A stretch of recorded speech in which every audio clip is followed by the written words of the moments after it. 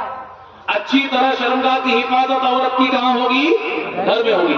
وَأَطَاعَتْ زَوْجَهَا، اپنے شوہر کی فرمانبرداری کر لے.